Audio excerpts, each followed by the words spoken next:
You're listening to WLPN LP, Chicago 105.5 FM, Lumpen Radio, Bridgeport. It's August 3rd, 2017, and you're listening to the Beer Temple Insiders Roundtable. Remember, this is what we wanted. Remember, this is what we said. To never be heard or seen from again. Remember, this is what we wanted. Remember, this is what we said. To never be heard or seen from again.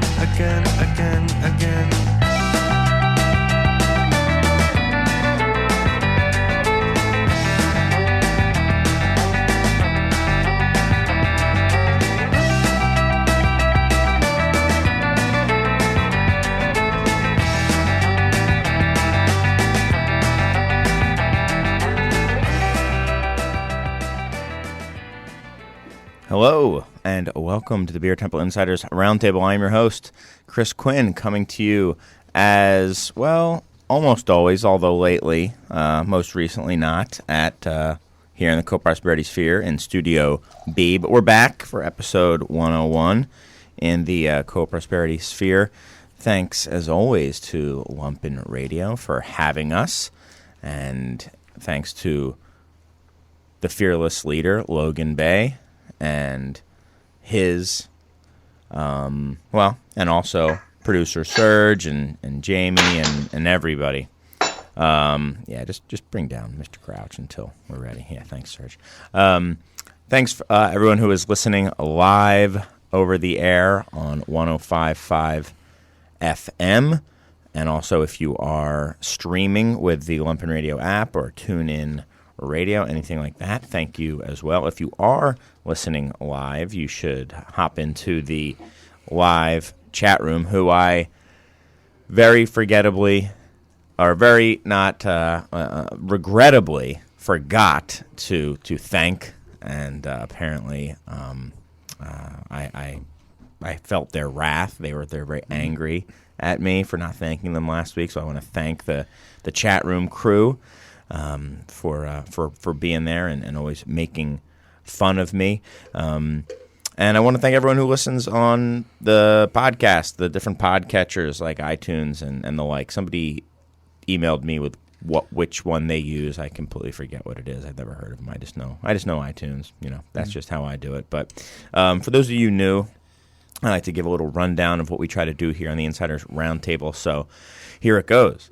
The goal of this show is to open up a window into how the people making, selling, marketing, and facilitating the beer getting into your glass feel about the topics that are a part of their everyday lives. Many of my greatest beer experiences have been talking about beer while sharing beer with people whose opinions I respect and admire. And it's these experiences that I hope to capture with this show. And I will now get on to introducing my guests. But before I do that, I will say that all the opinions expressed are the opinions of the individual peoples themselves and no other entities they may be affiliated with, not Lumpen Radio and not the Beer Temple. So just them. So if you're going to go after anyone, you just go after them. So now let's get to it. I have no idea who is the senior most guest. It's I think you all are kind of about the same at this point, so I'm just going to go I'll just go from left to right for me, so it's easy. The first guest is Sir William Charles Moore of Spiteful Brewing Company. How are you, Will? Good evening. I'm well. What's new with you, dude? Lots new from what I've heard. Yeah, lots new. We got up there brewing on the big system for the first time at Balmoral. Pretty exciting stuff. So, we got a big 60-barrel tank full of beer in the primary. It's fantastic. Yeah, man. Congrats on that. Yeah, it was an achievement. It's really, pretty awesome. And that was yesterday? Was the first day, right? That was yesterday. And just in time for IPA day. So not a water brew, like an actual brew. There's actually real Spiteful IPA in that massive tank. Nice. And it worked. Nice. And you didn't have to dump it today. It worked. No, we're probably gonna dump it tomorrow. No, I think everything seemed to be in line. So very, very positive stuff. Congratulations. When you guys going to be? So you're moved in there. You're now officially brewing. You're nowhere else. What about the tap room, which I hear you will have some role in the tap room there? When will that be open? Are you not saying? Well, no. I mean, you know how this goes. You hope. And things Yes. take a long time, a lot longer than you sometimes anticipate. Yes. Chris wouldn't know anything about that. Yeah, I know. I mean, I'm just speaking exactly what is on his mind right now because that's all of it he's thinking about. So we've got a lot of stuff to get finished before we'll be ready to be opened, but hopefully sooner rather than later. And I would say a certain number of months out is the correct answer, and I don't know how many months that is, but maybe month. A certain number of months out. Or weeks or years out, somewhere in that range. Okay, I like it. Well, thanks for coming on short notice. I appreciate it. Cheers. My next guest is Mr. Nate Nelson. How are you, man? Oh, living the dream, Chris. Yeah? What's new with you, dude? I don't know, not a whole lot. Well, have you done anything fun recently? Maybe in the past, 24 hours or so? Oh, yeah. Spoon feed you? this part of the show? No. Tell them about yesterday. You and I were at an event yesterday. Yeah. And thank you, because you told me about that. Yeah. So last night at a local Chicago beer bar, there were two lambic luminaries talking about the craft. Frank and his youngest son, Carol Bone from Bowery Bone. Yeah. Yeah. So I got in at the very end of it. So what were they talking about? Were they just breaking down? You know what? It was an interesting vibe. Like I told you, I didn't really find out about it until maybe a few hours before it happened. Mm-hmm. They didn't do a great job advertising it. And when I did get there, I want to say 80% of the people in the crowd were industry types, specifically the new local distributor for the new importer as of, I think, a few months ago for their products. So I almost feel like everyone there was kind of getting a crunch session on what these products are. But we needled out some interesting little tidbits from Frank and Carol. Yeah. Well, thank you for coming on. Yeah, glad to be here, Chris. Last but not least, certainly the best dressed guest, maybe in history. I mean, he's got the what's the uniform at this point? He's got the white undershirt on, but he's classed it up a little bit. He's got a bow tie on as well. Mr. Andy Crouch, the beer scribe. How are you, Andy? Doing well. I'm very sad that I missed the episode 100 party in Chicago. You weren't going to fly out for that? Okay, yeah. Sadly not, so I figured I'd try to bring a little class to my next appearance here. Try to up the ante for the other T-shirted Brian Roths of the world. Yes, exactly. Well, yeah, you definitely have raised the bar. What are you drinking there? I'm drinking a new beer from Harpoon that I got the other day when I was over at the brewery. Their Citra C IPA, pretty creative there. An IPA with citra hops and grapefruit peel. So it's pretty good stuff. Yeah.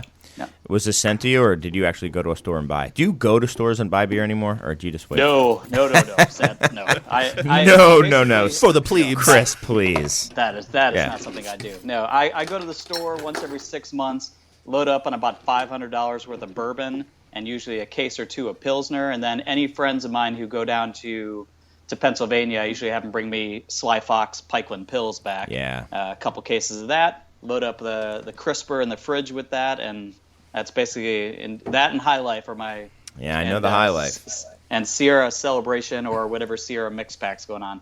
I think I said last time I was here, I think I do 90% of my beer drinking out of the house. Otherwise, it's basically bourbon. Yeah. Okay. It's this podcast. I don't think the last time I had beer actually was probably on this podcast a month ago. Okay. All right. Well, I'm glad you got another beer. Let's just get right into it then. So, any things that you guys have had lately that you've been excited about? Will, anything? I say things because I know sometimes beer is not what you've been enjoying most. Well, that's true. And especially now being even more inundated with beer on a day-to-day basis. It's I'm looking to other things, sort of on the side, but I will speak to the quality of Dovetail's new Summer Helles. That is a crusher. Absolutely loving that beer, and I suggest that everyone drinks as much as they can of that. Okay. Very cool. And I did bring a cider for you. So I saw that, Le Chien. It's, Have it's you one had of it? those Colorado ones. Yeah. Yeah, I mean, there's nothing that Colorado cider producers make that I don't have. I'm just like, I'm mad for Colorado cider, even when it's horrible. So, Okay. Well, you have to let me know what you think of this one. I'm curious. Yeah, never mind. We won't go into that right Yeah. now. But and yes. and thanks to Steven back at the shop for suggesting that one. How about you, Nate? Anything you've had lately? I don't know if this is Or that you're excited to try, perhaps? oddly enough, I've actually been drinking a lot more wine lately, trying to broaden my horizons, get a little. Yeah. Any particular reason? I don't know, just because I don't know a whole lot about it, and I know I've talked to you a number of times about this, but I always kind of think, oh, maybe I could find something for myself in the beverage industry instead of what I'm doing now, and I feel like, knowing more about wine would probably be kind of Okay. an improvement of my my chances on So that. what have you been enjoying then? You know what? I find myself on enjoying the kind of the polar opposite ends on the dryness scale. Like I really like zippy white wines, but I also like really sweet fortified wines. Like port. Oddly enough, I really like Sauterne. Oh, so oddly enough, I mean that stuff is amazing. It's there's liquid sunshine. No apologizing for that. That's delicious. Yeah. But yeah, beyond that, beer. Local brewery, Tighthead, up in northern suburbs of Mundelein. Yeah. Bear's Choice. Oh, I haven't. We got it in the shop, but I tried their new pills, which to me does not taste like a pilsner at all. But I really like it as a pale ale. Yeah, they're making some tasty beers, and Yeah. the price point's really nice too. Yeah, nice. And what about this? Don't you have an ancient bottle of Bone that you're be drinking sometimes? Yeah, I've got a couple oldies. Whenever your shop opens, I guess. Oh, well, Whenever you got a tap room. When but like you said, they were really old, weren't they? Like or 95, 96. Yeah, that's pretty old. If it's going to be delicious or vinegar, TBD. Yeah, But it's going to be interesting. cool. It's not going to be as interesting as Miller Clear, but it's going to be cool.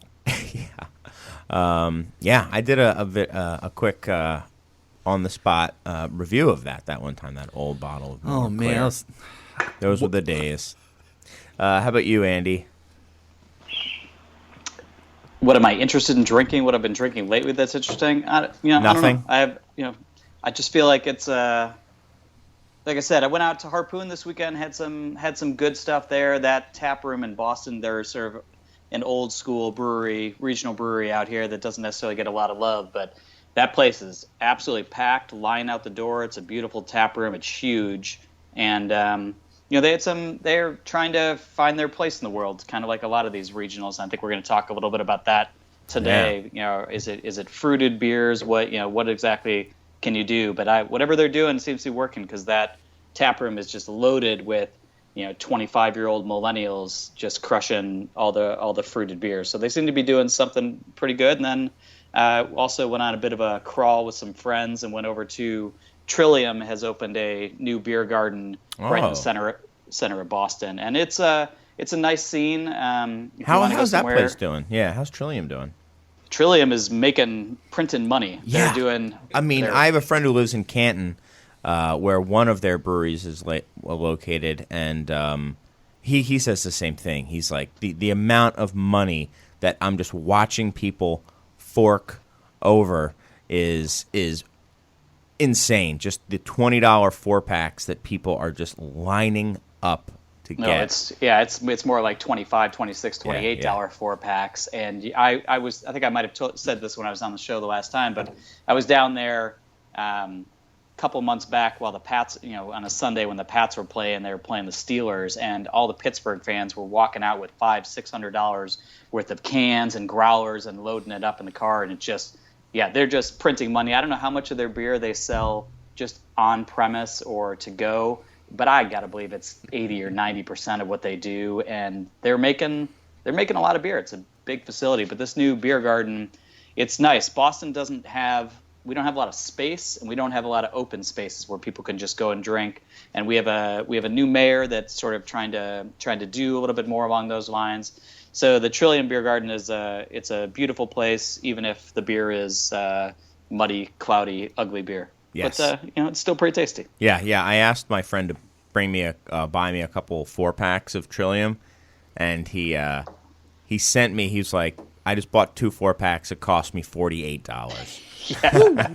I mean, He's it's like, crazy. now we're not friends anymore. Yeah, he's like, and you realize I had to stand in line in order to give somebody $50 and get 8 cans of beer back. But hey, good for them. Good for Trillium. I mean, it's more power to them. That's cool. It's the same thing. I was in New York a couple weeks ago, and went to visit Other Half just I think a day or two after they had that absolutely crazy release, and they just look, while they're loving it and it's great for business, they just look shell shocked from it. They just couldn't. It was by midnight, people were lined up around the block. By 2 a.m., they were down across from the McDonald's. By 4 a.m., they were under the bridge, and it was just it just never ended. And yeah, it was a nutty situation. People love standing in lines. Yeah, I mean, for real. Well, I mean, I guess the good news for those people is there's plenty of lines to stand in if you want to. Yeah. Woo! There you are. Rare loot. Yeah, exactly. So let's. Do you want to take a quick little promo break now, or do you want to go a little longer? Sir, just saying, okay, we have to. You guys are so efficient that we're ahead of schedule. So we've got a lot of stories that are kind of tied together. I'll throw it out there, and then Andy can belittle the stories he doesn't like, and then from what he doesn't belittle, I'll know that's what he wants to talk about. So we've had... the BA released some growth numbers for their definition of craft, so that has slowed down. And then there's some related stories about brewery openings. We talked a little bit about shorts at the live show, but maybe talk a little bit more about that. And then kind of very recent news is that Anchor was sold again. This time to Sapporo. So 21 they're all gun salute. Yeah. Where do you guys want to start? You want to start with, let me guess, you want to talk about the slowing of craft growth, don't you, Andy? You just can't wait to talk about that. That just sounds like such an exciting topic. Like it just depends on who you talk to lately, with the growth stuff. I feel like I'm getting all these industry newsletters every morning in my email, and half of them are saying everything's fine. Craft has got middle to, maybe middle digit, 5, 6, 7% growth.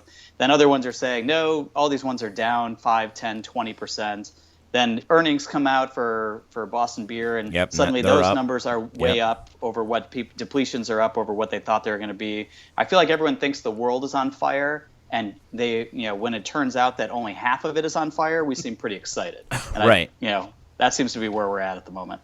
I mean, do you think that it's I think a lot of it has to do with probably the definition that people are going off of, right? I mean, if you're going off of the BA's definition, it's hard to say that the growth isn't Well, it's slowing. one of those things that's impossible to calculate because, some of these, the exclusions that we see then mask actual growth because, things like Goose Island and Golden Road aren't included. And they're up huge, and Blue Moon aren't included, and those brands, especially like brands like Golden Road, are on fire, like hundreds and hundreds of % growth. Yeah. I know Goose has slowed a little bit, but the other ones, are just absolutely on fire from Breckenridge and all those other ones. And so, I think, flavorful beer, whatever, we always have these debates over what the words are, whether it's craft, whether it's independent, whatever the word is for flavorful beer,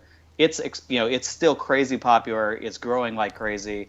Places like Trillium are growing like crazy. If you have a tap room that does 500 or 2,000 barrels a year, you're doing great. If you're making 50,000 barrels or 150,000 barrels or 400,000 barrels, yikes! And you haven't earned. You're playing musical chairs and you're finding yourself falling on the floor because Miller hasn't come knocking or AB hasn't come knocking. yeah, that's not. I mean, that's some sleepless nights for those guys for sure. Yeah. And even at the smaller end, I think guys who are well under that, but the guys who were kind of minor regional players, people who were maybe not Harpoon. I'm trying to think of maybe like a Smutty Nose or an Ipswich or guys like, I'm trying to think in the New England style or over here, guys like who would be like maybe like a Dark Horse or somebody like that. I think they're getting, it looks to me, a little banged up as well because, it was just kind of smooth sailing. It was just kind of easy growth before, and now it's getting tougher, especially as you get outside your home market, and nobody cares about Smutty Nose here in Chicago. I mean, and they make Finest Kind is an amazing IPA. It's one of the, their Grisette is fantastic. They make great brown ales. They're an old school type of brewery, but they actually have a lot of great beer. Yeah. And I didn't realize how big they were. Like in New Hampshire, they're kind of the player in as far as like an old school craft brewer goes. And I never really put that together. Obviously, New Hampshire is not as beer centric as really either of its neighbors, but it's got, Smutty Nose is it. Yeah. That's the kind of the big craft brewer there. So it's but as sad soon to as you see. go outside of that area, I think the interest, I think local is dominating for these smaller breweries now, and Absolutely. It's making it really tough for a lot of them. Yeah. Yeah, I mean, new brewery openings are blowing up so much. I mean, how many new breweries opened up in Chicago in the last 9 weeks? Like a dozen? Yeah. And I don't know any of their names. Like, am I going to think about Smutty Nose in my market?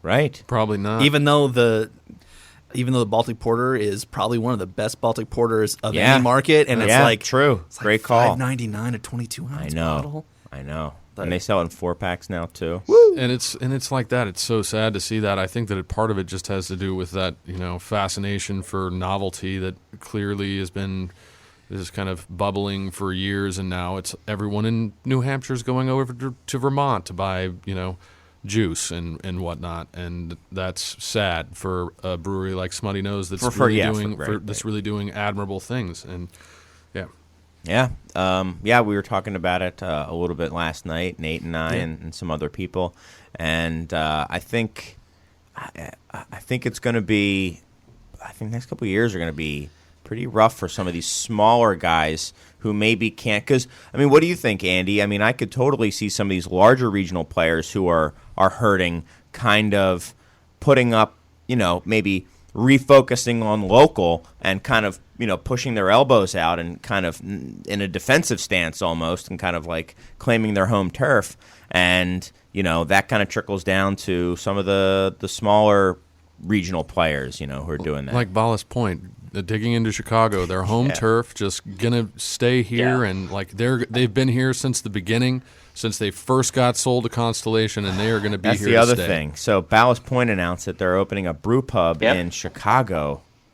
So for someone out on the East Coast, Andy, like, what did you think about that when you heard that? I don't know that it's radically different than when Lagunitas decided to open its tap room and brewery in Charleston, South Carolina. Sometimes that's opportunities. I think for the Ballast Point guys, Constellation has such a home and a presence in Chicago. Yes. Yeah. I think it's just about wanting to drink your beers, local, drink the beers that you're producing and the beers that you're distributing locally. We've seen that. We have a couple of private equity guys in firms out in Boston that have taken some interest in some Utah breweries, and suddenly we see these Utah breweries, leap over 30 states and end up inexplicably in Boston. Why? Right. Because they want, the guys who are bringing it in, the money guys, want to see it.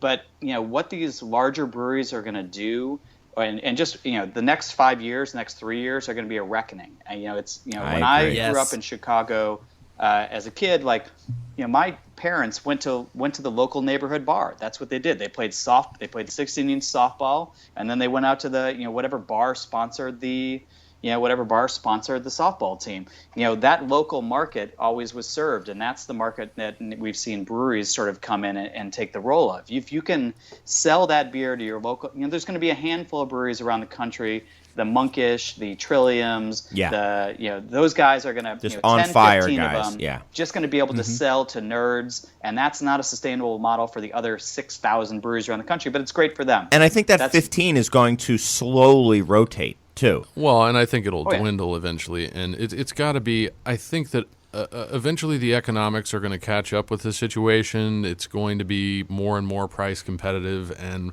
I mean, you have to imagine that all of those guys at least aren't. Well, there'll really always be some beer geeks. I mean, who will want that? Like I think that crowd will be around for a little while. I think it might shrink. You say maybe there will always be some beer geeks, but maybe they just, I don't know, get into wine or something, or sherry. You got to watch out for the sherry. Sauterne. Damfinos. After you've been on barley wine for, it's like, I'm sorry, I only drink 10-year-old barley wine. Then sherry is the next logical, jump after Very that. true. So you're, Awesome. He speaks truth.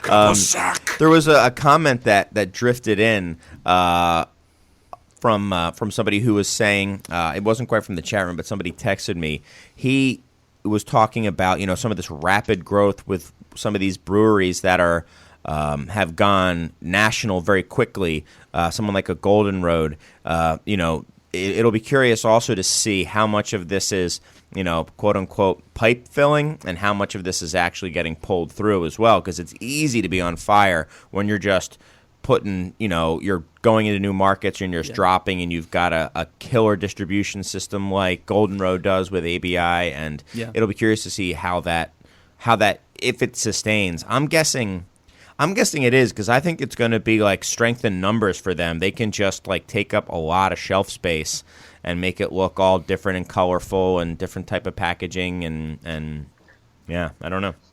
What do you guys think? We've seen Goose. I mean, Goose is starting to hit a bit of a wall along those lines. They're doing 500,000 or 700,000 barrels, and the growth is not that 150% or even 20%. You're seeing it's starting to flatlining a little bit, and so these brands, there needs to be some differentiation. If you have something like Wicked Weed, that product is not going to be the same thing that Golden Road is likely to going to do. And if you have that, that's fine. But if you have maybe Kona competing with whatever Golden Road is doing, and you have a lot of similarities, then there's only so much that you can do short of going into like a pay-to-play situation where you have 12 tap handles and it's all ABI products, but it looks like it's all craft. Right. And if you're some of these larger craft brands, I was just in Asheville a couple weeks back, and the scene there is like Chicago, but like Chicago might be even more on steroids than even Asheville is. It's crazy, like what's happening. I saw the article that was out in the Trib or whatever it was the other day that talked about, like you said, a dozen new breweries in 9 weeks or whatever, and I can't imagine how you sell these brands or are familiar with it, how you even keep track of that. No, we don't. We don't. It's just not possible. Yeah. But I was down visiting New Belgium down there, and it looks like they are still trying to figure out what they're doing. They opened that brewery maybe at a bad time, and what happened with the market. They're now in all 50 states, so it's that same situation where they've sort of filled the pipeline, and the pipeline's not pulling through. Now they're doing the line extensions with Fat Tire. So now you have Fat Tire Belgian White Ale, because what the market really is screaming for, right now is another Belgian White Ale. Yeah. It's they've got some other brands. I think that Citratastic beer. Jeff Allworth, who I think maybe has been on the show, great beer writer from the Pacific Northwest, has recently on Twitter talked about trying to be a little bit more critical about particular beers and particular breweries. And so he was talking about Lucky Lab, but for me, that beer would be Citratastic from New Belgium, which I think is absolutely disgusting. I think that beer should not be served. I think it's a mess in chase of a trend, and it's just sad because I have loved New Belgium for decades, man. And that plus now they got the lime version, and it's just and the line extension for Fat Tire. You mean Citradelic? Is that what you mean? Citradelic? Yeah, sorry. Okay. I was okay. But there easily could be a Citratastic as well. So I wondered. I'm sure there are 5 Citratastics. Yeah, right. But it's just it's not great. But on the other hand, for these guys, how do you figure out what how to be relevant in 20, 25 years after you were founding? Like, it's tough. Yeah. Let me quickly mention that you are listening to WLPN LP Chicago 105.5 FM. I am here. This is the Beer Temple Insiders Roundtable. I am your host, Chris Quinn. I am joined by Will Moore, Nate Nelson, and the beer scribe, Andy Crouch.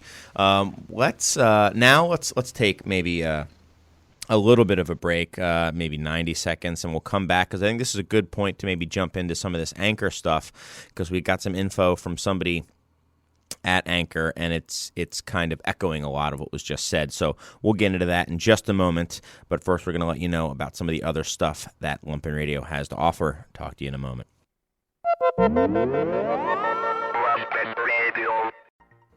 Welcome back to the Beer Temple Insiders Roundtable. I am your host, Chris Quinn. I am joined by my guests, Sir William Charles Moore. When were you officially knighted? And in what country were you knighted?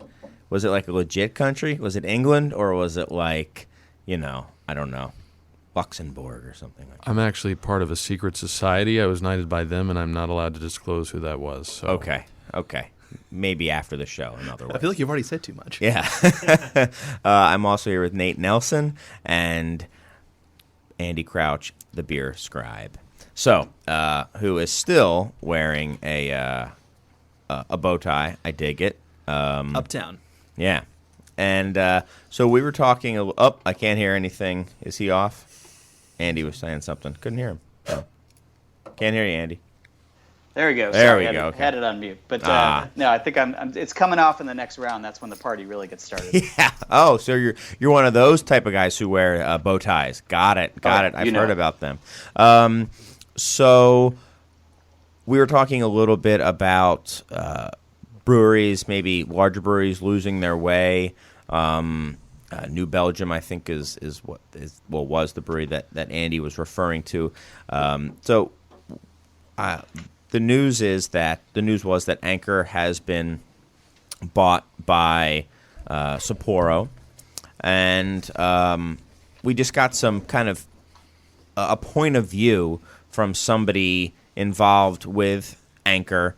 They don't want to be named specifically, but I just wanted to kind of read their opinion, and I think it's pretty, nothing that's shocking, but it also is. It's interesting to hear it from the inside. So, he basically, this person said that the brewery has floundered for the past several years, and that really the distillery was very profitable and was kind of essentially keeping the brewery afloat, so to speak. So kind of selling the brewery side of things just made sense. And he listed a couple factors. And number one being, that it sucks being a mid-sized regional craft brewery. Microbreweries self-distribute, eat your lunch locally, and AB squeezes you out of Safeway, a.k.a. the down and dirty, going in and grabbing a quick six-pack type places. And because of that, and this is kind of where I see some of this New Belgium stuff going, and what Jeff Allworth was talking about, Andy, he says, because of it being kind of a rough time for this type of brewery, Anchor started chasing trends. And, because of the new offerings, kind of being outside of what they were really all about for so long, you would think that maybe it's just not who they are, and they were kind of made because somebody said this is a trend and we can do a ton of it, and so let's just go do it. And then, you realize the market's flooded with them, and people don't see that as being true to being, what Anchor is. These are my words, I'm paraphrasing here. And, because that stuff then isn't selling well for that reason, it then goes to, they're not running at capacity. And with the brewery running at 50 to 60% capacity, they're losing money. And Sapporo saw this as an opportunity to use that excess capacity to brew some of their beer stateside and, increase everybody's margin. So brewing at capacity, saving on shipping, kind of a win-win there. And this person generally thought that this would be a good thing for the brewery. And it allows them to kind of separate from the distillery. The distillery was not part of the purchase. And now the distillery will kind of go out and kind of they're given time to kind of find a new location, so they're going to be at the current space for a while. I think they have a year, and then they can go and have a specifically made brewery for the distillation, and they think it's a good thing and something that needed to happen. But it is kind of what a lot of people have been saying, and what you were pretty much just echoing, Andy, is that it's really rough go for breweries like this. They start chasing trends. They kind of lose the identity that they were built around, and that then it's just kind of a slippery slope potentially. And I've seen it with a lot of breweries, and Anchor was definitely one of them. You started seeing lemon wheat ales and stuff like that. And, they came out with their IPA, and it was still kind of an anchory IPA. That was kind of the one. And even their California lager I thought was cool. It started out very – Andy's shaking his head no. I mean, I thought that they incrementally changed, and then it started getting – it was a slippery slope, I guess is what I'm saying. I think I think it started with, first of all, a brewery like Anchor, I think, is one that's sort of almost set in time. It's like a snapshot. Nobody ever wants to see that change. Nobody ever wants to see their kids get older or their parents get older. Nobody wanted to see Anchor do anything other than be what it was, which is not helpful or healthy for a brewery. But then when it did start to change, it was producing some of the beers that you're talking about, and it wasn't that they were bad. They're not poor quality.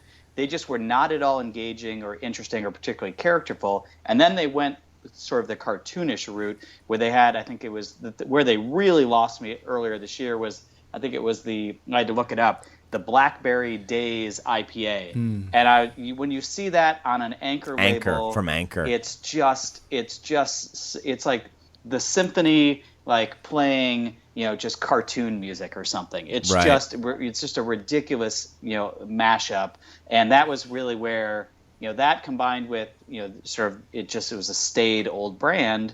I'm shocked to see how many barrels that they're even doing nowadays. I think they're doing 140,000 barrels. I was really surprised to see that they're even doing that much. Yeah. And apparently the business is still good in California. It's the rest of the country, like you're describing, where they're getting completely squeezed. But you can still go into random Bennigan's or a random Spaghetti Works kind of place or something like that, and still see old Anchor draft lines in there, and you look at it compared to some of the other new beers, and you just have no idea what it's doing there. Right, but and there's those are folks gone. Who have, those are going to go. Yeah, have interest in that and reverence in it still, I guess. Yeah, I mean, what do you guys? Well, here's another question. So, does anyone happen to know when they were? I should have done some research ahead of time. When were they? How long ago were they bought? It was 2010. 2010. Okay, yeah. And it was by a the Griffin Group. The backstory I know about these guys is that they were the originators of the Sky Vodka brand. They sold that and then started investing in small spirits and I guess a few breweries, including BrewDog. Yeah. Minority stake. Yeah. Yeah, and that's kind of telling that those guys are also kind of,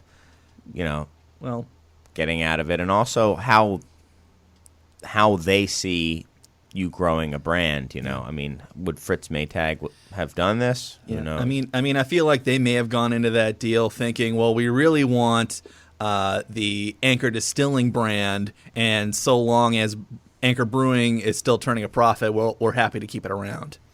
Right. That's true. Because don't forget, Anchor Distilling was one of the very first what you would call craft distilling brands in the United States, like the small guys. Yep. And they're making some, and they're still making some really cool stuff. That Yaniver that they make. Yeah, and really cool. And Old Potrero whiskey is very highly regarded. I mean, it's good. It's good whiskey. Yeah, they make really good products, and in a unique way compared to craft beer, those kind of small heritage brands aren't seen as being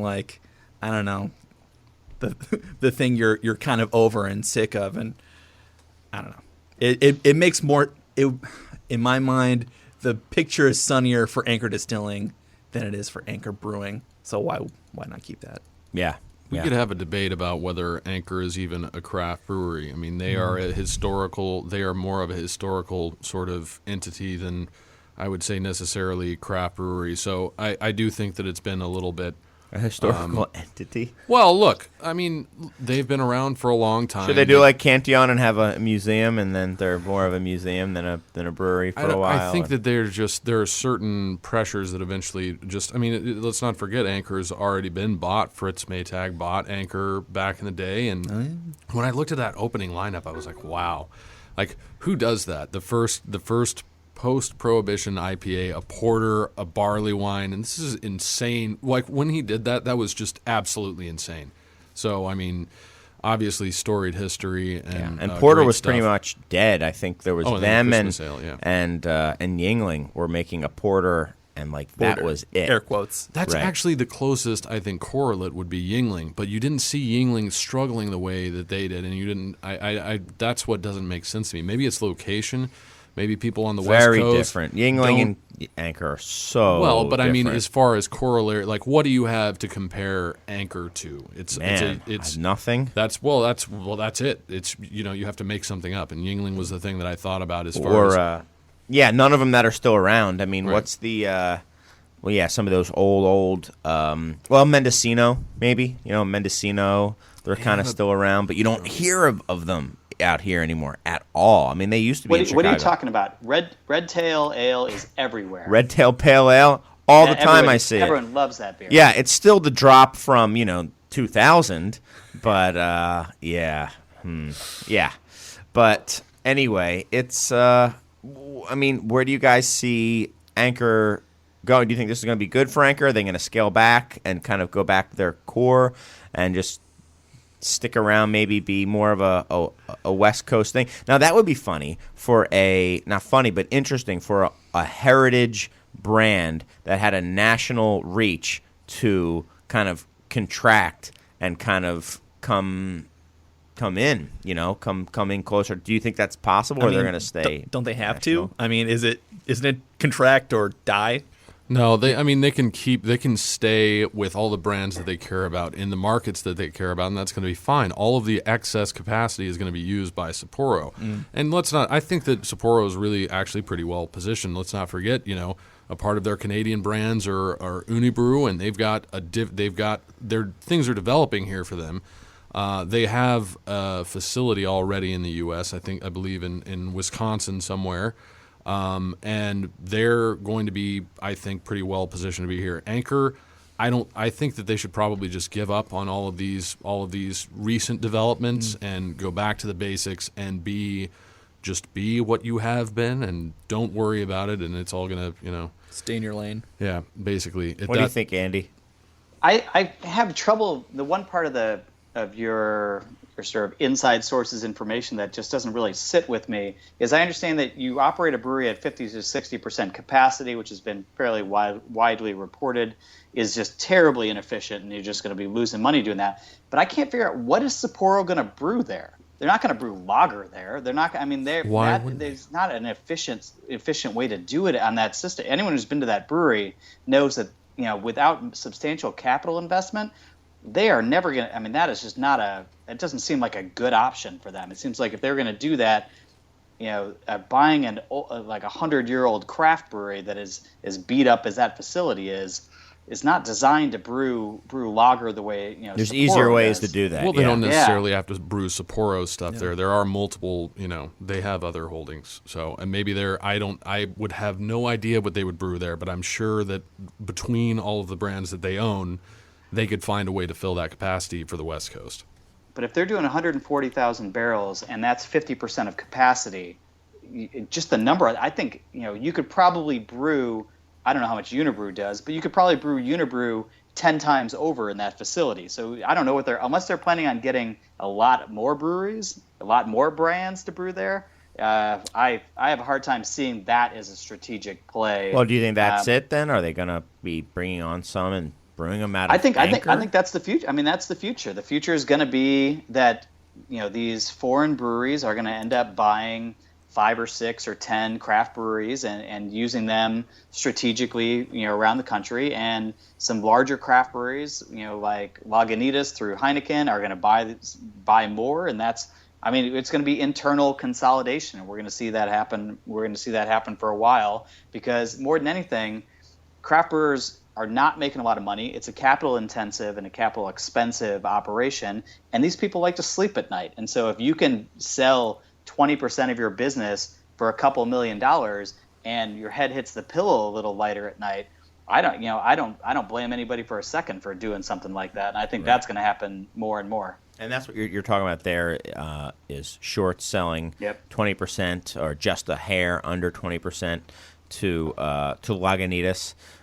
Did that surprise anybody at all? I mean, that they sold or that it was Shorts who is.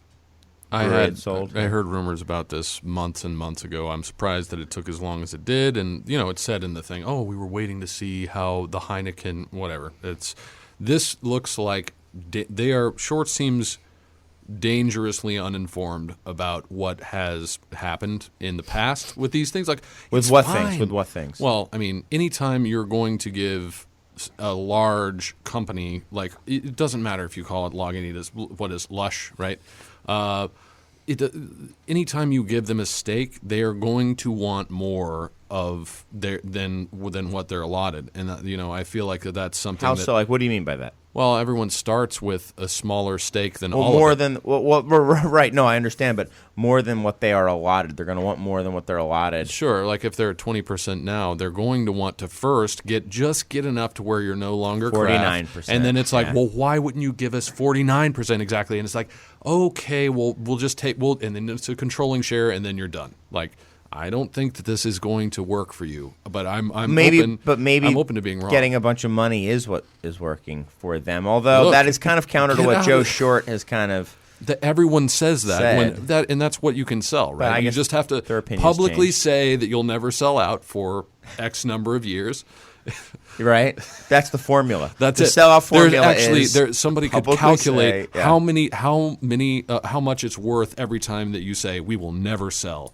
And then that's the new market. That's how you position yourself to be bought out by a large multinational conglomerate. Right. But 10 years ago, we worried a lot about this happening. We worried about Anheuser-Busch or Miller coming in and buying these breweries, and our worry at that point was that they were going to dumb down the beers. They're going to make the beer, they're going to buy it, and they're going to cheapen their recipes. They're going to cheap out in the ingredients, and we have seen the exact opposite in that situation. What we've seen is they're getting they're basically securing all the world's best ingredients for these places, to the detriment of some other craft breweries being able to get them. And then with is that a reference to South Africa? I think you're going to be. A lot of people think you're going to be seeing more of that too. But anyway, what were you saying? But with a few exceptions. A lot of, with the exception perhaps of like Ballast Point as an example, the founders typically tend to stay on and typically seem to be, and I don't know if they're still running things. And I know that they, if you're dealing with IT, you go to Goose Island, their IT is completely different than it was pre-sale because, AB has certain things that has to be done and certain systems. And that's what they do. Otherwise, they help you with efficiencies. They certainly help you with capital, access to market, distribution, all those things. But a lot of the times, I have not seen a lot of examples where they're coming in and really making massive changes. Otherwise, these guys are just getting a couple million, getting tens of millions of dollars sometimes, and sort of left to their own devices because the big brewers have realized they're not looking to kill the goose with the golden egg. They're letting that goose do its thing for a while, and it seems to be doing reasonably well for it while they blast out. They take some of those brands, IPA, 312, stuff like that, and dumb those down in a way they don't taste like they used to. Sure. But they're selling that in Japan and in Sri Lanka and pubs in Hong Kong, and maybe a gateway beer for other. And it's breweries. It's not really impacting Chicago at all. Chicago's still, Goose is still doing crazy things in its pub and crazy things in its system, and these other breweries, like Golden Road, they made boring beer to begin with, and so they're just kind of going along, still making boring beer. So if what Nope, we lost And Andy. we'll see what happens with weed. I'm saying we'll see what happens with Wicked Weed. I don't know how you scale that. I don't really know what you do with that. Yeah. I'm not sure they know what they do with that. That's going to be an interesting if those one. guys if they cut out in 2 or 3 years, if Walt and his brother cut out, then that'll be maybe a ballast point situation. But otherwise, a lot of these founders are still sticking around. Right. I mean that is a good point that they are sticking around. Although That's it's part also of the contract. that for hasn't sure. been around. They haven't been sold out for. They haven't been sold for that long either. A lot of these guys have been though. I mean those contracts typically are 18 months to 2 years to keep you on for continuity. Yeah. And they're still there. I mean some of these deals are much older than 2 years. I mean the Halls are their own example with And Goose. Elysian, yeah, with Dick Campbell. I mean that was its own thing as well. But besides that, a lot of these guys are kind of sticking around. Whether they're more sort of ambassador roles, maybe Sure. that's the case. But we're seeing a lot, especially a lot of these. Or could they have smaller non-competes? I mean, I'm just throwing stuff at the wall here. Could they have non-competes? Definitely do, I'm sure. But for how long? It's Maybe like- they can't. It's like the queen. You're not governing anymore. You are a figurehead, and you get paid to live in. So why wouldn't you do that? Like, what are you going to do? Start another business that you're going to sell for that much? Not a chance. You got plenty of money to do it. Yeah, most people don't. They're like, never again. That was horrible. That was the hardest thing I ever had to do. Why would they sign up to do that again? Right. Especially knowing how because if everything went perfectly, it probably wouldn't have sold. Let's be honest. Wouldn't you rather? I don't know. Maybe not. I totally disagree with that. Completely disagree with that. Craft beer is so adorable and precious, and I don't know. We treat it that way. Any other consumer good industry is built to sell. That is what whether it's vitamin water, coconut water, anything else, it's built to sell to Coca-Cola. It's not built to be adored and put on a little pedestal and petted from time to time. Like Well, we but do what with about craft artisan beer. products? What other artisan products are built to sell? I mean, because it's you get Kashi, you get any of these other rando granola things that end up selling to Kellogg. It's just what we do. This is what let alone any kind of app or technology. I just don't. Any other industry is designed to sell. Craft beer is the one industry that I can think of where that is antithetical to the very core of what craft beer is. But you know what? I don't know that Walt and the Dickinsons from Wicked Weed can't go out and open a new brewery and do this exact same thing 5 years from now, just like Greg Hall did with Virtue. It's not like there's no examples of that. These guys are entrepreneurial. Wicked Weed was built to sell. Some of these breweries are built to sell. Yeah. And they'll be happy. And those guys are in their late 20s. Yeah. There's no reason they can't turn that idea 2 or 3 more times if they're entrepreneurial and smart about seeing where the angles are in the market. absolutely. Well, Greg Hall made cider because he couldn't make beer. He had a non-compete to not make beer, and then he made cider. Makes sense. If you want to be an entrepreneur, there's always an opportunity to do that.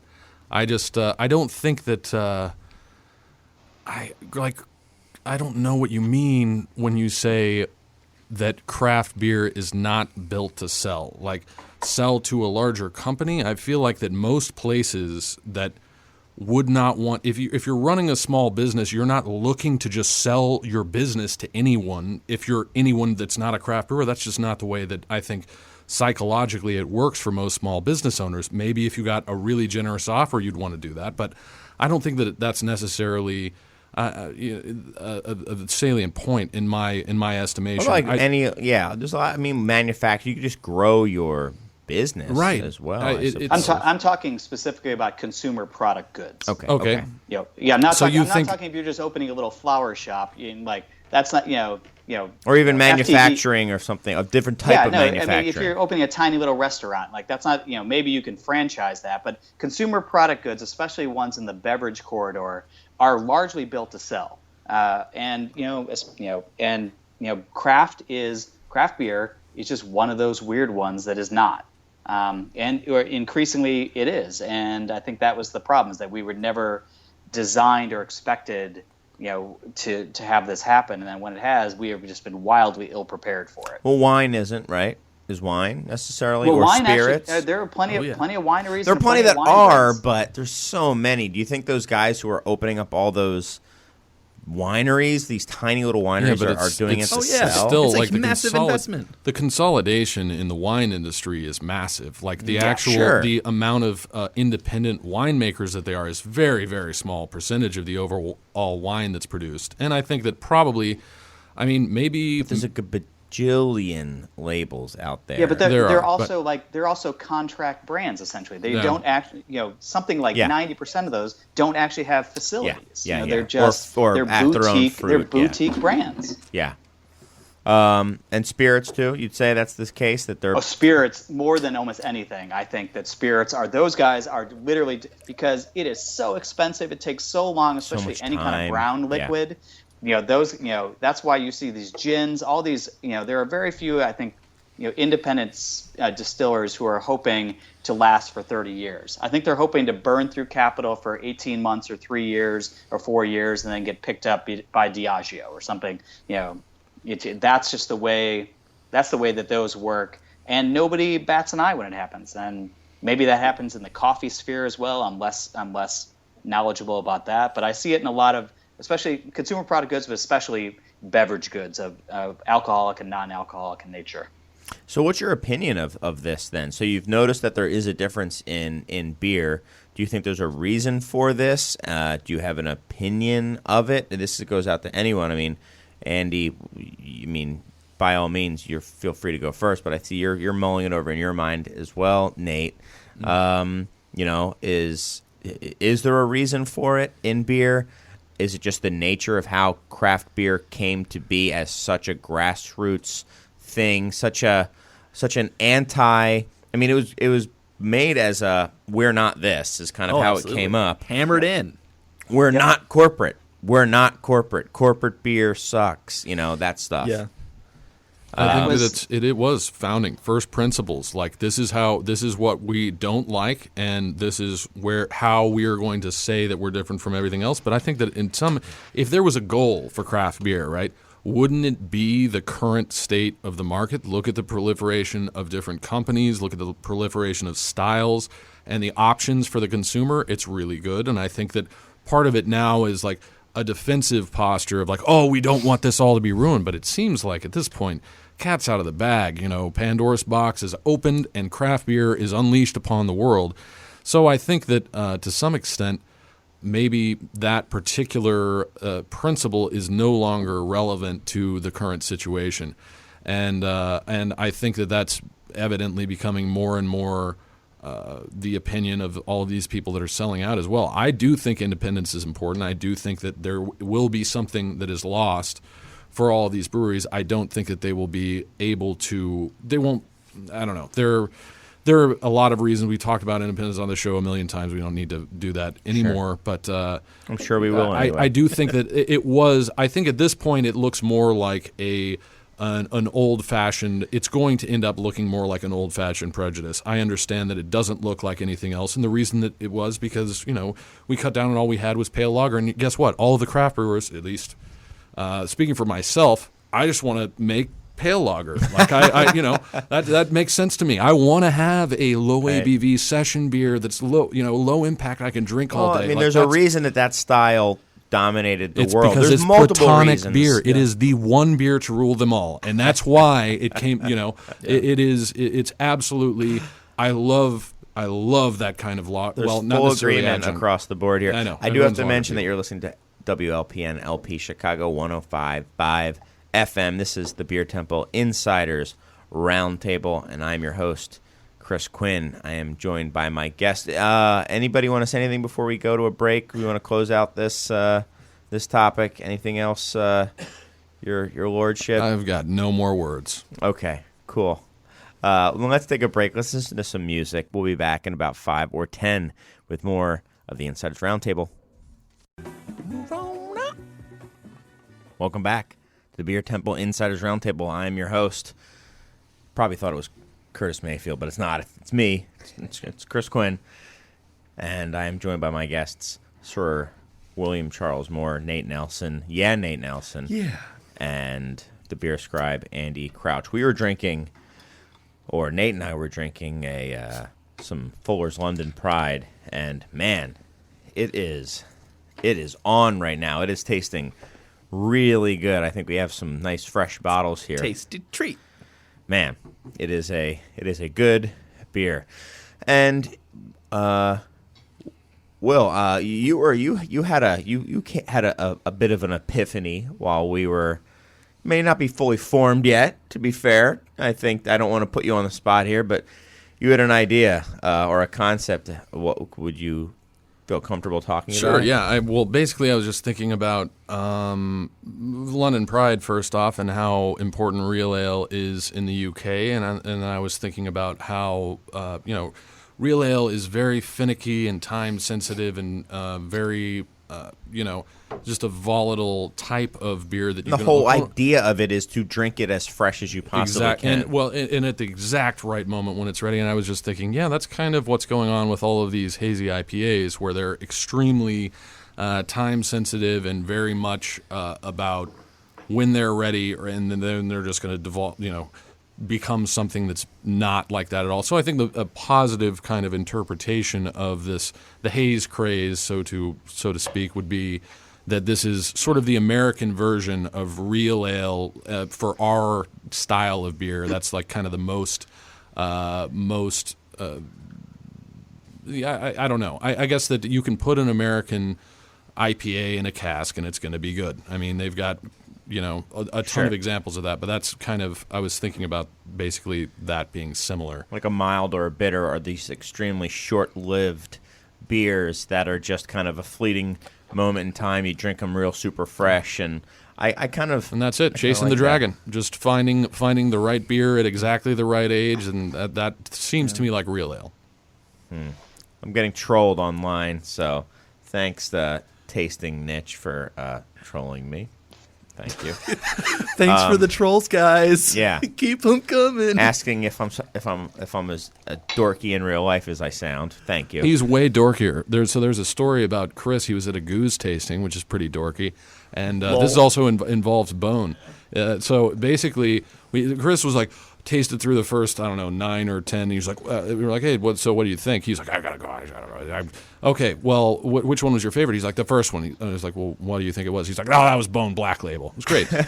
Blindly identified Bone Black Label. Huge Bone nerd boy, and then that's it. So there it is. Total, he's like 10 times as nerdy in real life. Yeah, well, that story is true. I was also at a blind goose tasting with you, Nate. Were you at the one at Dovetail? No. Oh, never mind. I won't. I only let other people brag for me, so I'll save that for another. Yeah, I'll save that for another time. Cool. So let's get going. What do you think about that? I was waiting for you to shoot this down, Andy. These hazy, juicy IPAs are our. You didn't see me shaking my head. Yeah, you missed the cue on that one. Oh, I'm sorry. Neither did the listeners. I love that idea. It's a. I like the idea. Yeah. Yeah, it's a totally cool, like actually pretty novel posit. But I think I keep talking to these hazy IPA brewers because I really don't get the style. It doesn't appeal to me for a variety of reasons. It doesn't taste like beer. It does taste like juice. That, in a theoretical sense, is kind of a cool academic exercise. But to drink more than half a pint of it, it doesn't appeal to me. They're ugly oftentimes. Some of them are hazy and luminous and pretty, but like a lot of them are really ugly. So I don't get it. Yeah. So when I don't get something, I don't just like discard it. I spend a lot of time with it trying to sort out what exactly is going on. Like you don't get it, but it's also very popular, so you know there's something there. So what is it about it? I'm kind of with you. So I talked to these brewers, and they have the exact opposite position that what he was just talking about. They're saying, no. These things can be drank for a long period of time, and they're very shelf stable. What? And like blah blah. And I'm just looking at them like, you are full of it. Like, you got to be kidding me.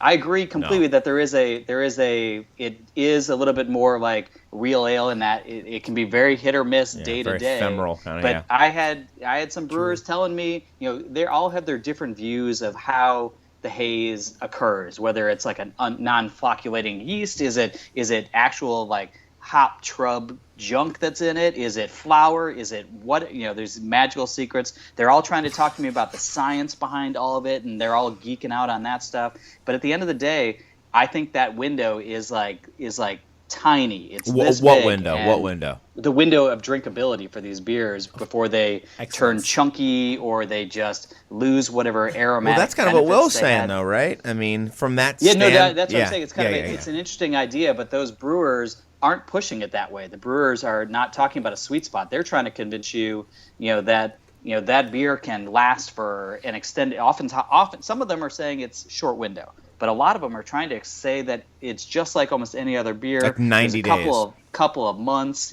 whatever it is.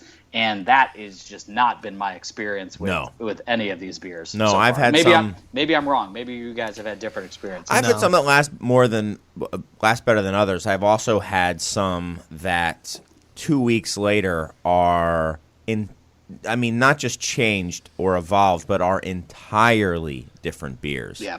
Entirely different, out of balance, odd beers. 2 weeks later. Yeah. And that's not, and that is an incredibly short window. I mean, that is when you need to be selling it out of your front door, and those people need to be drinking it. ASAP. Yeah, I mean, it's just a little bit more stable than like a growler would be. You got a week and drink it, man, and you probably should be drinking it in a couple days. Yeah, I mean, I totally get the perspective of these guys saying, oh, no, these cans are going to taste great 2-3 months from now. Anyway, here's your 4 cases. Have a great time, guys. See you next time. See you next time. That's definitely not something that's something that you just tell people so that they will be hopeful and buy more. I don't think I can't imagine they're not drinking it at that point. I can guarantee you that they're drinking it as it comes off the line. They're like, it's great every time. Every time I have it, it's amazing. Yeah, it's because you're drinking it off the line. You don't have a back stock of old hazy cans. You're selling those at, whatever the going rate is. Right. Well, we're going to get to it early because this is Andy's favorite part of the show. This is the letter segment of the show. And it's, if you want, you can, I got a really nice long letter for Andy this week. If you want to contribute anything to the show, if you have any questions for us or a comment that we've talked about in the past, you can send us a letter at insiders@craftbeertemple.com. You can also pop something into the mailbox or hand deliver it or however you want to do it. It's, in that case, 3219 South Morgan Street, Chicago, Illinois, 60608. Send it to the Co-Prosperity Sphere or, Beer Temple Insiders Roundtable or whatever. People have sent it to all sorts of crazy stuff. Ed especially likes it when you send beer. You don't need to do that, though. So here is the letter. It's kind of brief. The person said it's quite... it's a novel. Just read it. Don Kasak writes, and I didn't edit it at all. I usually edit them, but this one I left unedited. Again, for Uncut? Andy. Yeah. Chris, I just finished listening to episode 97, so I wanted to share 2 quick thoughts. By quick, I'm not just saying that these will be quick by my standards, but also by Andy Crouch's demanding standards for brevity. First up, some personal thoughts on the 6 Viewpoints video. So this is a little old. I had to wait for Andy to be on before I read it, though. I worked in the IT department at AB from 2005 to 2007, which was right before the buyout. Working at AB reinforced my belief that any company in the business of, quote, fun is definitely not a fun place to work at. IT was really just another marketing arm that happened to know a few things about computers. Weekly IT staff meetings were thinly veiled excuses to bring up weekly sales reports and upcoming ad campaigns such as, quote, Here's to Beer series, Here's to Beer, end quote, series of 2006. This was an earlier attempt by AB to unite the beer industry against the supposedly common enemies of wine and hard liquor, and while it was supposed to involve the macro breweries and the then smaller craft beer world, it quickly became yet another Trojan horse for AB to sell its products. The more things change, etc., etc. Second, Look at AB's battles against wine and liquor. Craft beer has never considered these alcoholic industries to be its enemies. Anybody on the show today can count off numerous examples of cross-industry collaborations, be it aging beers in former wine and liquor barrels, to whiskey distilleries reusing barrels that age beer, to collaborations between breweries and bars to create beers that mimic cocktails, and so on. The spirit of sharing between craft beer and wine/liquor industry must drive AB nuts. If your worldview sees wine and liquor as enemies taking up, quote, shares of throat, end quote, that you want to own, you'll never want to think of cooperation. AB would rather divide, skim off the top, than conquer. Witness their brief excursions into the wine cooler world in the 1980s, parentheses, Dewey Stevens, or their attempts at hard liquor ventures in the aughts. Spike's Liquor for beer cocktails, Jekyll and Hyde Liquor, Purist vodka. These craft beer purchases are obviously in the same style of disruption, and if it happens to kill off the collaborative spirit between wine, liquor, and craft beer, well, that's just a bonus in AB's book. Why change your perspective when you can change the industry to fit your perspective? That's all for now. Told you it would be Andy-approved brief. Keep up with the good shows. Don Kasak. Thanks, Don. That's awesome. Well, I guess I got to throw it to you first, Andy. I mean, what do you think about this letter? I will say I did not imagine coming on the show tonight that we would be talking about Anheuser-Busch's IT department twice in one evening. So that that is at first off pretty impressive. I can't imagine that's been on the show before. You're right. It's very true. But I was around for here whatever it was, here's to the beer, whatever that charade was 10 years ago, and I also have never really seen the battle, but sure, beer is selling less. The Armada than it was. Coming across the sea, yeah, it's exactly right. Like it's not, that has not been the case, for craft brewers at all, and it's while it has been the case for larger brewers because they're losing 1 or 2% share a year, like they're losing it somewhere, and they're losing it to people who are drinking. Probably drinking wine and probably drinking spirits. Are craft brewers losing to those people? No. So they are not. I totally agree. Those are people who are interchangeable. I'm going to drink an old fashioned. I'm going to drink an aviation. I'm going to drink a glass of rosé. I'm going to drink, a barrel aged whatever. Like it just you're sort of whatever the occasion calls for. You're going to do that. So they're never going to get craft brewers to unite about that. Also, if they do, John Lafleur is just going to come up with his own armada and fight that off, because like exactly. if you're going to tell me that craft brewers don't absolutely love their spirits and wine and wine brethren, that's just a joke. But it is a real situation for sort of the big brewers, because they are losing millions of barrels of beer, and it's not just that people are drinking less, they're drinking other things. Yeah, I mean, but that's a good point that Don brings up is the point that was brought up, I'd say, as much as any other point in that 6 viewpoints video. And I know it's getting a little long in the tooth now, that video, but I mean, it's something we haven't talked about. That one little tiny specific nugget we haven't fully mined, I guess, of that video is, that was brought up twice, and obviously these were talking points by two different people, is that we're losing share to wine and spirits, and that's what we should be concerned in, which was something that you would never, I have never heard a craft brewer, an independent craft brewer, a BA defined, whatever you want to call it.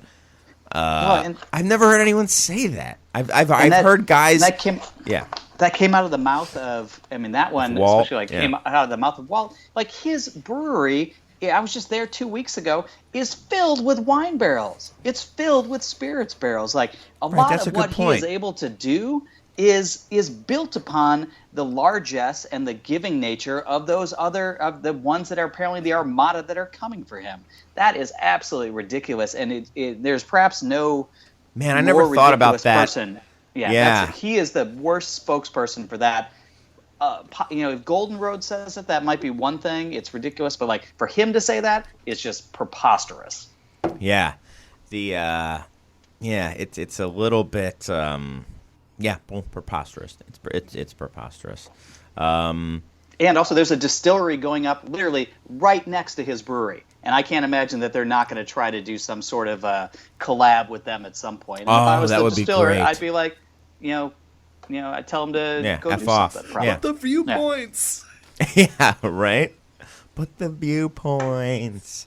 The stuff about it being about just going in and kind of, change the industry to fit your perspective does seem like, again, that's not huge news.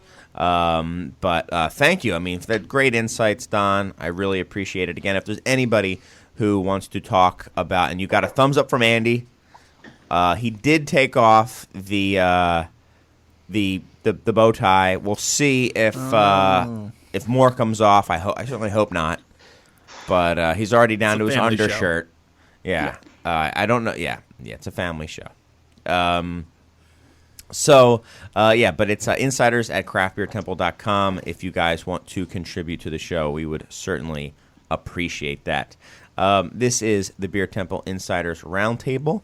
I am your host, Chris Quinn, and I am joined by the knighted one, Sir William Charles Moore, Nate Nelson, and Andy Crouch. So do you guys want to talk about, I'll throw it to you guys. Do you want to talk about, I think we kind of talked about rapid growth. We want to talk about the craft beer reckoning, or do we want to talk about the Charlotte Observer having a report showing what everybody kind of knew, which was a contract between a wholesaler and AB. We talk about AB a lot. Yeah, I think the people want to hear more about how millennials are killing everything. Oh, right. Chris, we're killing everything, and we can't stop ourselves. They're all drinking wine. They're all drinking all kinds of stuff that's not beer. They're not buying the things they're supposed to buy. They're not even buying any Bud Light anymore. It's terrible. This is absolutely the worst thing. They're spending all their that Bud Light AB money has on ever avocado experienced. toast. The Borg are hungry. They're going hungry. The Borg, I don't know if they eat. Do they eat? They eat the dreams of the young, and they are not. They're not happy at all. They're not happy. The dreams are not aligning. They're not the most delicious dreams that they possibly could. Yeah, there was a... What's up, Andy? Nobody wants to talk about those topics. Those topics are boring. Okay. What we want to talk, what I want to talk about, Yeah. or like just a thought is like, where do people see? We're always talking about AB, and I can't believe we're talking about that video again. But that must have been like the 30th time it's been discussed on this show. Well, he called you out. I had to hold on to that one. But I'm just curious, where do we see, on maybe a more positive aspect, like where do we see things going in the next couple of years, just even style-wise? Like, is New England IPA ever going to go away? As I drink now Harpoon IPA, the original New England IPA, as they like to try to say.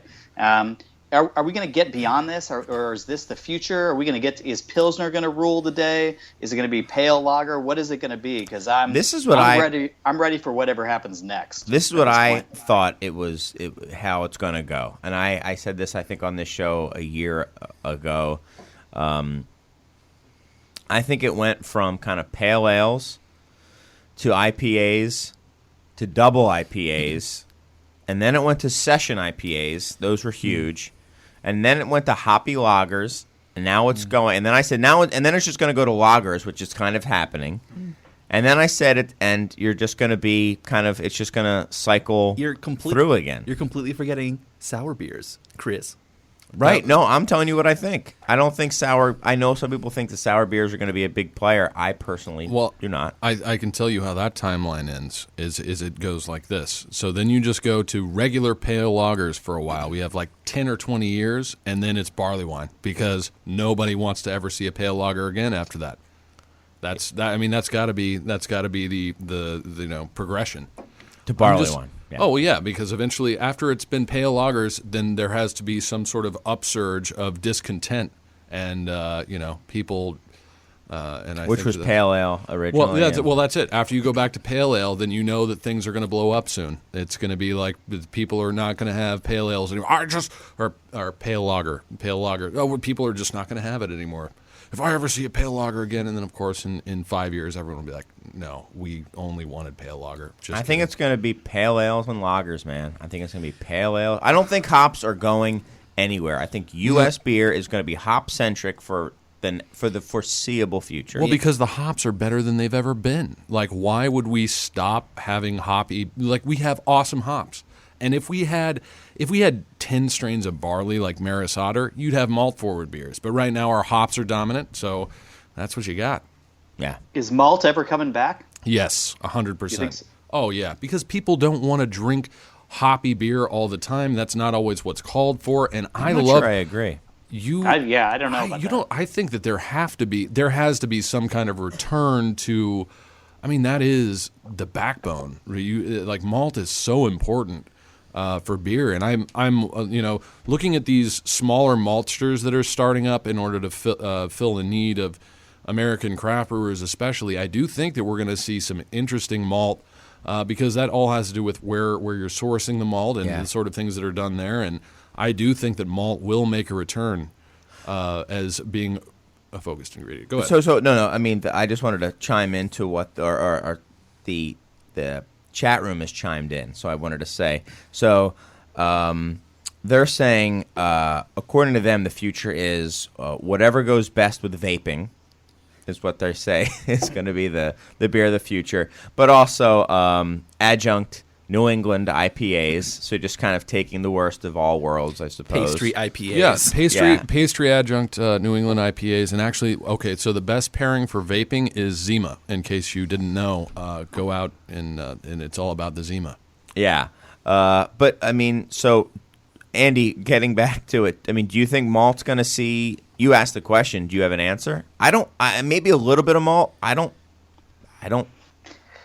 think people man. care. I don't think people. I don't care think about brown malt. ales and amber ales are coming back, man. I love malt. I love malt forward beers. My favorite are like Germany is I think the pinnacle. It makes beautiful beers all the way around in a variety of great styles. But I think especially when we see these New England style IPAs that are just the rage everywhere. And maybe it's just that intense minority voice that is so strong that it sort of outweighs the signal from anything else. But it seems so strong that, and it's I try those new. beers. There's it's no also malt. So new. There's no malt. There's none. There's no malt. There's no bitterness. There's no anything. Often there's no It's bitterness. just juicy aromatics. Yeah. Well, there's obviously something. Yeah. It's, I do think, I mean, I don't know. I would imagine that a couple of well-placed, well-positioned maltsters and interesting, research into barley could lead to some things in the future. We'll see. But I don't know if that's gonna happen. I mean, there are craft maltings going on. Like right now is the time for that particular, like, that's coming up right now, and we haven't seen anything develop out of that. I do think that that's going to have an effect. There will at least be. I don't know how big the waves will be. It's not going to be. I think how the education or the I guess the maturity of the beer drinker has to. I mean, it's I not the don't know, maturity man. of the beer drinker. Look at all of the flagship beers of those of the craft brewers in the '90s. They were all super malty, malt forward. But they weren't considered super malty at the time. Yes, but that's what we think now. And I think that there is certainly a large segment of sort of taste demographics, like palate prejudice and whatnot, that likes malty, and they just don't know. So when you talk about, I mean, maybe people don't know on a conscious level, but they know for taste preference. So if there's something that tastes delicious, they're not really going to care when... they're like, oh yeah, that's a malty beer. Oh, shut up, I'm drinking this. Like that's fine. Or maybe all the craft maltsters will fail. I don't know. There is a story that I like to tell about. There was a French gentleman that I met at a bar one time, and we were talking about beer, and we were talking about beer styles, and some of what you were just saying, and I was talking about stouts. And he was talking about stouts and like IPAs, and that's like all you can get here. And he's like, he sold high-end audio equipment, and he was talking about how he would have these like beautifully balanced sound systems. And, in Europe, they sold really well and this and that because you could get the full, range, the full spectrum of sound. And he says, you come here to America, all the salespeople do is just like tweak it so it's like you get the highest highs and the lowest lows. He's like, all they want here in America is boom and sizzle. It's like, that's all anybody cares about, boom and sizzle. And he's like, it's the same with beer, too. I they totally just agree. so that's why you're getting adjunct, barrel-aged stouts and juicy IPAs. And, I mean, maybe that just is what America will be. This is a phase. I think there's a logistical issue that we're perhaps overlooking. At least when you're getting hop pellets and things like that, the actual like physical space that's required for that is pretty small. Now, when for these guys who have a massive silo out front, they just basically want 90% of their beers just to be pale malt, something they can fill that. Right. And otherwise, like specialty malt takes up a lot of space. And so I think that, to actually use that in a variety of beers and have a variety of that going on, I don't know that they have any interest in that just from a physical plant, a logistical perspective.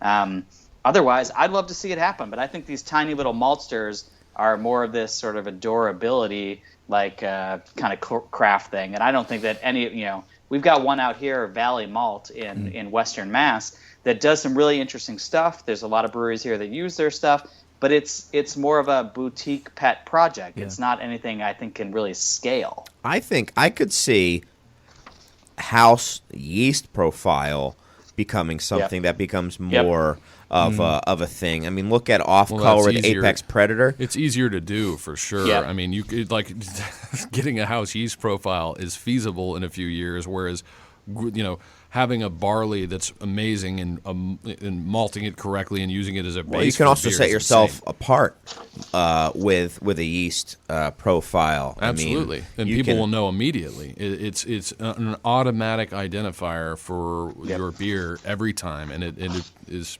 very important. And a lot of these like New England IPAs, I mean, they're all just grabbing the one or two or three different yeasts.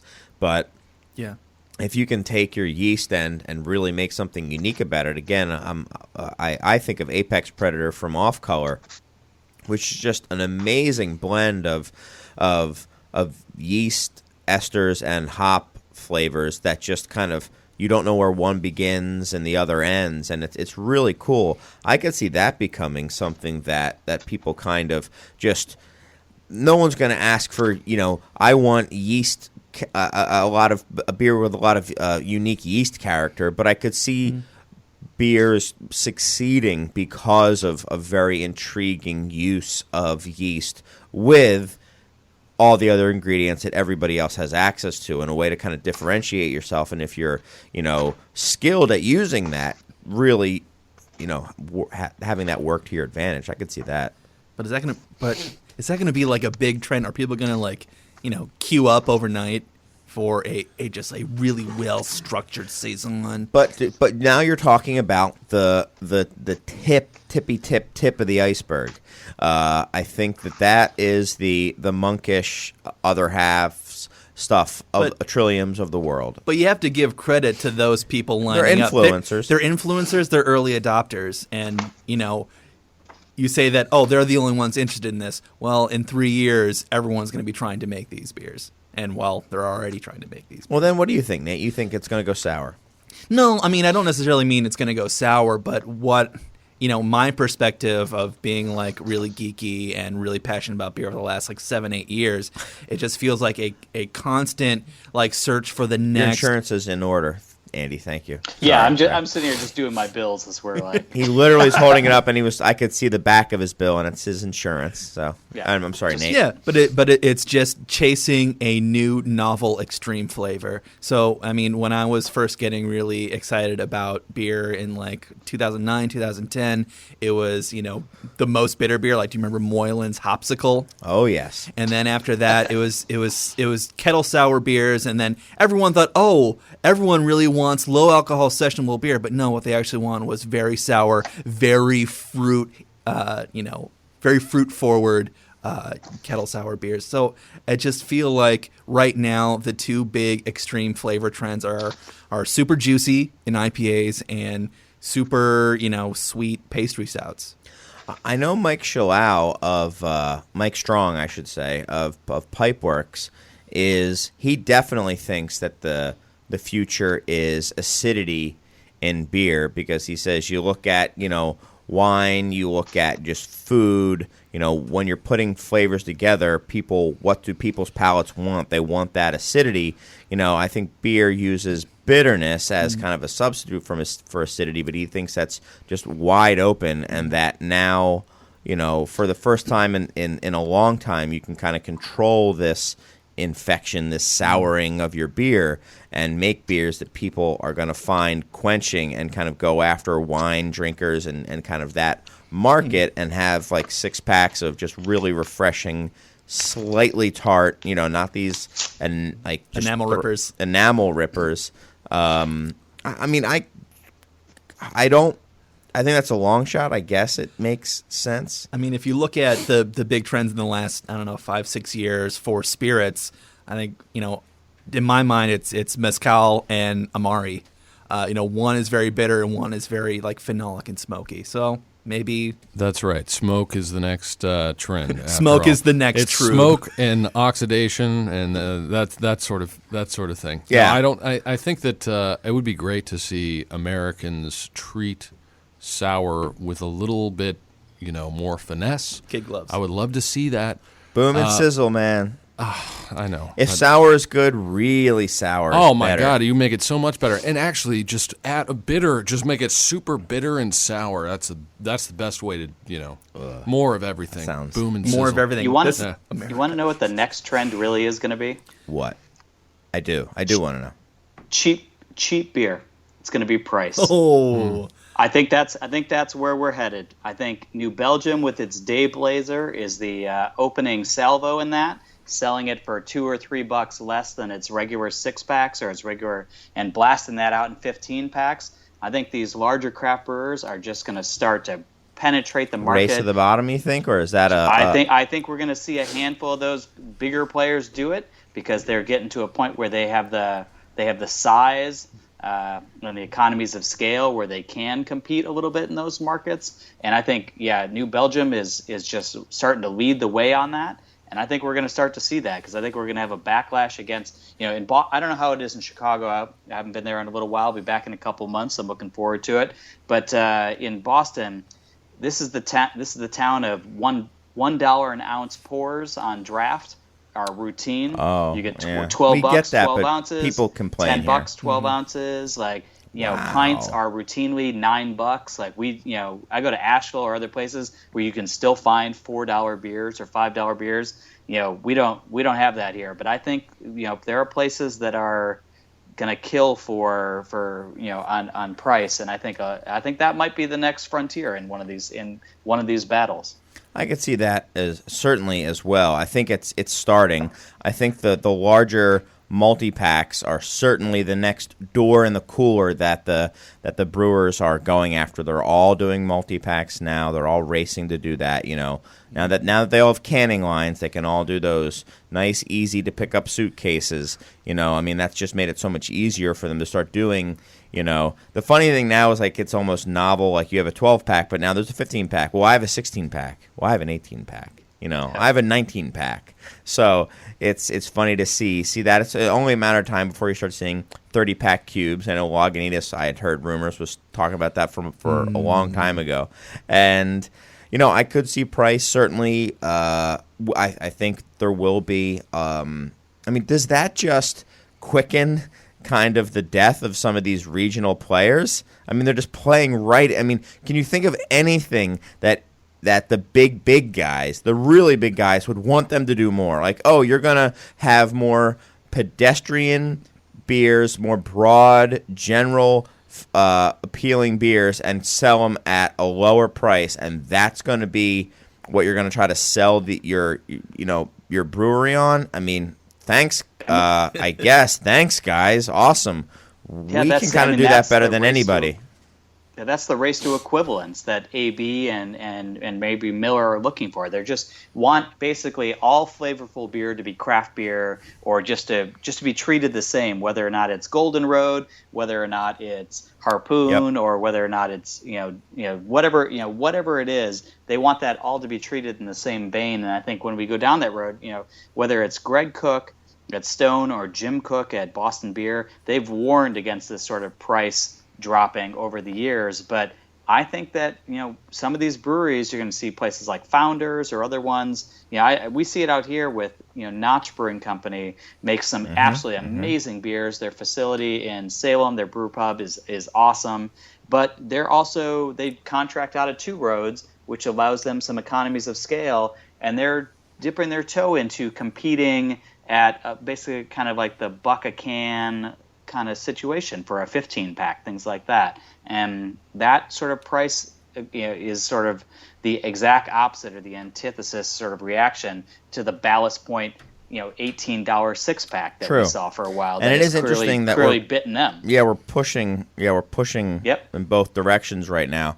I've another thing I've said on the show before is I do think the most dangerous scenario for craft beer, as we know it, as kind of is this good enough scenario where everyone is just settled for, it's all kind of the same. I'm a hams guy, but you know what? Give me a Schlitz, I'll drink a Schlitz. It's kind of all the same stuff. It's easy to get, it's cheap.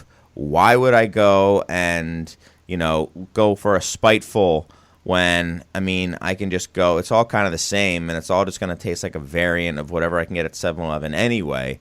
I think that's what really the big guys are crossing their fingers hoping for, and that's where they want to get it to. And then they'll just, from once that is kind of an understanding, they'll slowly just kind of chip away. They'll slowly chip away, and it'll just kind of will be in that big cycle again. And that's when maybe we'll have kind of another big boom where people kind of revolt from that. But I think that's where the big guys want it to be, because that's where they'll crush everybody on. They're playing on a time scale that I think small brewers don't even understand. Like, this is not, something where you're worried about your next month's sales, your next year's sales. They do not care about that. And, there are going to have to be some people that have a larger picture in mind and a better business model, something that's stronger than can be shattered, because I do think, let's be honest, like we've been talking about all show, the regional brewers are vulnerable right now. They're getting squeezed from both sides. It's really competitive, and, people want to see local, and, if you've grown to a certain size, you're at a disadvantage. It's unfortunate because there are a lot of really admirable brewers that are going to end up being in a bad position, and that's too bad. It is funny that, previous success makes you vulnerable at this point, because, as Ray Daniels was on here saying probably about a year ago, he says, I see the winery model where you have your little tasting rooms and you can make a lot of money, on a small scale, relatively speaking, a lot of money. But, if you start getting larger, then, you're swimming with the big sharks at that point, and it's, put on your big boy pants, because they're going to play rough, and it's on. And I think it's on now. They've got, craft has got everyone's attention, and it's on. So it is curious. It's sad to say I'm not the most optimistic for the types of breweries I want to kind of become bigger and ubiquitous, which is what I would love. But what I want is a fantasy world, and who cares about that anyway? Is there any beer that you desperately want and can't get? Think about it. You're pretty much in a better position than almost anyone in the world to get any beer that you want. Absolutely. Yeah, so even there are a couple of things. Well, my fear is that we're at the peak right now, and it's going to start going kind of in the other direction. Unless it's made locally by someone who's tiny and happens to make it right by you, some beer styles are getting harder to get. Talk about a bitter. Bitters are like harder to get now than they used to be. Now, who cares about bitters? Nobody. So, and again, juicy IPAs is all what people care about. So, for the majority of people, it's fine. And if there's a need for a bitter, someone will brew one, I guess, if enough people actually want one. So it'll be fine, I guess. I hope. I'll just say that. How are those bills coming along, Andy? It's good. It's good. I'm all set now. So I'm Are back. you sure? I'm back to business. Yeah. Okay. That one looked a little hairy. I don't know. Hey, it's why I like these 2-hour sessions. Yeah, nice 2-hour show. I can complain, caught up. get off my lawn about New England IPA, like work through my insurance bills, balance checking account. Yeah, it's good. It's good. This is good. This is time well spent. Perfect. He was he has a ledger, and he was actually balancing. That's how you know he's old school. Balancing a checking book. Man, that's old school. I think it's time. We're talking about balancing checking books. That means we have to go. Yeah, nobody cares about bitters, Chris. Let it die. That's not true. I care about bitters. I care about bitters. Yeah, Some of the best beers that I've ever had are bitters. Yeah, but Real ale. there you is the way go. of the future. The chat room has spoken. Nobody cares. Nobody cares. Yeah. Troop cans or get out. All right. Final words.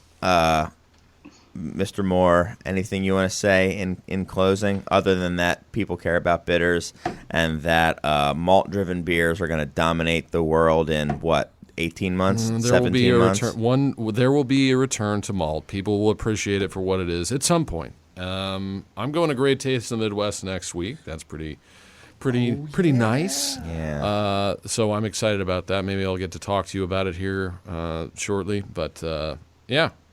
Things are cooking. Nothing from this end. Things look good right now. It's been a great summer, except Lala traffic, obviously. Yeah. Nate? Nah, I really got nothing. You don't have anything? Nothing to push. All right. That's fine. I'm okay with that. And Mr. Crouch, how about you? I'm headed to D.C. tomorrow. A good friend of mine from college runs a craft beer cellar franchise out there, so she's celebrating her 1-year anniversary. So I'm going to head out and help out a little bit in the store, try to sell some beer that I have no idea anything about. I'm going to push Prima Pills for 3 straight days. So you're doing a celebrity beer clerk position thing? Basically, and it's kind of minimum wage, and people are gonna be like, "Who? Beer advocate? What?" And sorry, you're not Untapped? No, we don't care about that. So I'm hoping to get out to the Sovereign and Church Key and some other places in town. It's been about 2 years since I've been there, so I think things have probably exploded in DC as well. But looking forward to getting there. And as I said, I'll be back in Chicago towards the end of September. So you have to stop by. We should have a bar open by then. May try to. I don't know. We'll see if there's a live show that maybe I can get in on. Maybe actually show up in the studio for once. That's true. You have to, bring your undershirts with you. I will. And so let me ask you real quick. We don't have much time, but so are you actually going to be putting in extended shifts at a beer store, let's say a couple hours, or is it going to be people come up to you and it's like a meet and greet? Are you going to be working and helping people? No, there's no meet and greet. Also, I don't think anybody cares that I'm going to be there. I'm just going to be there. No, I'm not saying it from that. Yeah. I'm just curious. I would love to hear about your experience doing that, kind of being in the trenches, That's one of the things that I like going out with distributors. I like, seeing people work at bars. I like to understand these parts of the business that I don't necessarily get to see. And so, I'm going to be actually in the store, kind of helping out as much, trying to stay out of the way as much as I can, but try to help out. And if I can answer some questions or work, because my buddy basically runs the store from open till close, as I'm sure you might. Yeah, you probably don't even work in the store anymore. You just have what store? Yeah. Oh, You that basically one. just have minions that get the job done for you. But otherwise, I'm going to go there and try to help out. That's really cool. I hope to be able to read about that, or at least hear some of your experiences. Cool. That's exciting. That's pretty neat. For me, I don't have much either. I will say, first of all, thanks everyone who came out to episode 100. That was pretty awesome. That was a great time. I'm going to complain a little bit. We haven't had a new review on iTunes in a while, and what the hell? I never looked for a while, and then I did look, and I was like, oh, okay. And then I looked again, and I was like, hey, man, That hasn't gone up at all, and it upset me. I don't know why, but it did. So somebody go out there, just leave me a review. It can be a 1-star review, fine. Someone will do that. Don't really, well, whatever. Yeah, right. Anyway, no, for real, though, if you do enjoy the show, tell a friend about it. I think the best way is always word of mouth. But other than that, a great way to let people know that you care about it is, when people are looking for a fun podcast, they do read the reviews. So if you dig the show, that's a great way to let other people know that you like it. But I do, again, always say that word of mouth is the best. So if you're talking to somebody about beer and you like the show, let them know about the show, and maybe that you'll turn them on to it. I want to thank my guests, Sir William Charles Moore, Nate Nelson, and Andy Crouch, the Beer Scribe. I want to thank producer Serge, and I want to thank all you guys. I want to thank the chat room for being very feisty this week. But that's about it, guys. We are out of here until next week. Until then, so long. Remember, this is what we wanted. Remember, this is what we said. Heard a scene form again, again,